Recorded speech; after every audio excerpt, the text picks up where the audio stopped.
আওয়ামী লীগের বিরুদ্ধে রায় হচ্ছে। আওয়ামী লীগ একটা পলাতক দল, আওয়ামী লীগ বাংলাদেশ থেকে পালিয়ে গেছে, তারা এখন পরিষ্কারভাবে ভারতের এজেন্ট। সেই দলকে আবার নির্বাচনের মাধ্যমে নির্বাচনে এখানে এনে নির্বাচনের মধ্যে দিয়ে আবার আমাদের প্রমাণ করতে হবে যে আমরা আওয়ামী লীগকে চাই না। আমাদেরকে রাজনীতি শেখাতে আসবেন না। আপনারা 36 বছর ফেল করেছেন বলে 36 দিনের আন্দোলন সফল হয়েছে। আপনারা ভয় পান, তার কারণ হচ্ছে তাদের সামনে আপনাদের অতীতের ভুলগুলো পরিষ্কার। তারা ইতিহাস পড়েছে, তারা খোঁজ নিয়ে দেখেন। এই 5 তারিখের আগে এই নাহিদকে আপনারা এই পত্রিকাওয়ালারা চিনতেন না। আপনারা জিজ্ঞেস করেছেন নাহিদ কি জঙ্গি নাকি, এটা আমাদেরকে তা প্রমাণ দিতে হয়েছে, সার্টিফিকেট দিতে হয়েছে না নাহিদ জঙ্গি না, মাহফুজ জঙ্গি না। আপনারা খোঁজ দেন নাই, অথচ এই ঢাকা বিশ্ববিদ্যালয়ের বুকের মধ্যে তারা বসে বসে এই বাংলাদেশের ইতিহাস নিয়ে পড়াশোনা করেছে, আপনারা একটা খোঁজ দেন নাই। ঢাকা বিশ্ববিদ্যালয়ের ছাত্ররা পড়াশোনা করছে, বাংলাদেশের ইতিহাস নিয়ে পড়ছে, এই খোঁজ আপনাদের কাছে নাই। সারা বাংলাদেশের মানুষের ছাত্রদেরকে আপনারা কিভাবে চিনবেন? চিনতে পারবেন না। আমাকে বিএনপির নেতা বলতেছেন যে রিকশাওয়ালা কি কোটা বুঝে? রিকশাওয়ালা আপনার চেয়ে ভালো কোটা বুঝে। জুলাই মাসে এখানে ভিডিও, ভাইরাল ভিডিও আছে, দেখেন। রিকশাওয়ালা বলেছে যে আমি রিকশাওয়ালা, আমার ছেলেও কি রিকশাওয়ালা থাকবে নাকি, এখানে আমরা কোটা থাকতে দিব না। রিকশাওয়ালা আপনার চেয়ে বেশি কোটা বুঝে, এবং আপনারা খালি বুঝেন নির্বাচনী একমাত্র আন্দোলন, আর কোনো বাকি আন্দোলন না। চাকরির ইস্যু একটা অত্যন্ত গুরুত্বপূর্ণ ইস্যু। আপনারা লুটপাট ছাড়া, পাচার ছাড়া দুর্নীতিতে 4 বার চ্যাম্পিয়ন করছেন বাংলাদেশকে। আর আওয়ামী লীগের কথা তো বলাই বাহুল্য, পুরো দেশটা ছিবড়া বানিয়ে তারা এখন পালিয়ে গেছে। আপনারা পাচার ছাড়া, দুর্নীতি ছাড়া বাংলাদেশে আর কিছু উপহার দিতে পারেন নাই।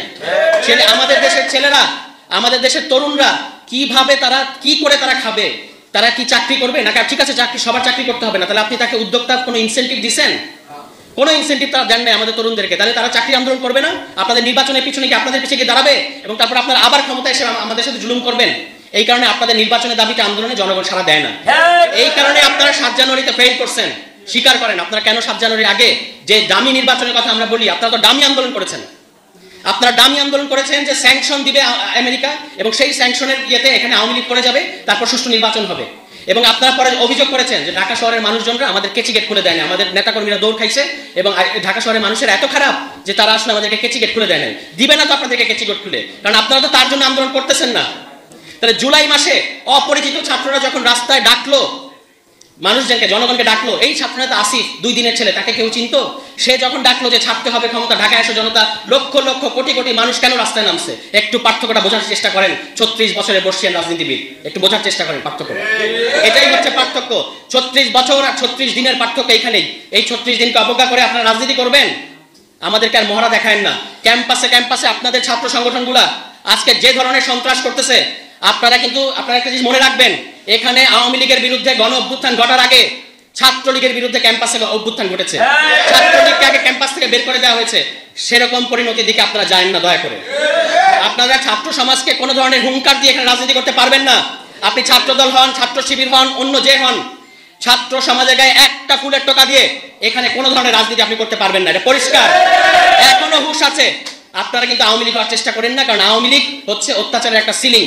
ওই সিলিং আর আপনারা পৌঁছাতে পারবেন না। এর চেয়ে দুর্বল হবেন, এর চেয়ে দুর্বল হয়ে কিন্তু পারবেন না। ফু দিয়ে উড়িয়ে দিবে বাংলাদেশের জনগণ, ফু দিয়ে উড়িয়ে দিবে আপনাদেরকে বাংলাদেশের জনগণ। সুতরাং যদি রাজনীতি করতে হয়, জনগণের অধীন থেকে রাজনীতি করেন। জনগণকে হুঁশিয়ার করবেন না, জনগণের অত্যাচার করবেন না, জনগণকে কোনো ধরনের, প্রতিদিন আপনারা চাঁদাবাজি করতেছেন, প্রতিদিন।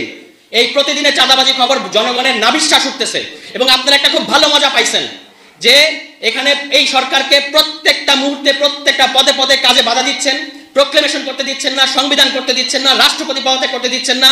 অন্যদিকে দোষ সব চাপাচ্ছেন ছাত্রদের ঘাড়ে, যে ছাত্রদের কারণে এরকম হচ্ছে। আপনাদের এর চেয়ে মজার মডেল আর হয় না। নির্বাচিত হয়ে ক্ষমতায় আসার আগেই আপনারা আসলে ক্ষমতায় চলে গেছেন। এখানে আপনাদের হুঁশ হচ্ছে না। হুঁশে আসেন। এখানে একটা গণতান্ত্রিক রাষ্ট্র হলে আপনাদের অনেক সমস্যা হয়, আমরা বুঝতে পারি। ওই যে এক ব্যক্তি কেন্দ্রিক ক্ষমতা কাঠামো সংবিধানের মধ্যে, তো আল্লাহর পরে একমাত্র প্রধানমন্ত্রী হচ্ছে সবচেয়ে ক্ষমতাধর, এই যে ক্ষমতার কাঠামো, এইটা আপনাদের খুব মজা লাগে, আমরা বুঝতে পারি। কিন্তু এইবার আর আমরা এটা করতে দিব।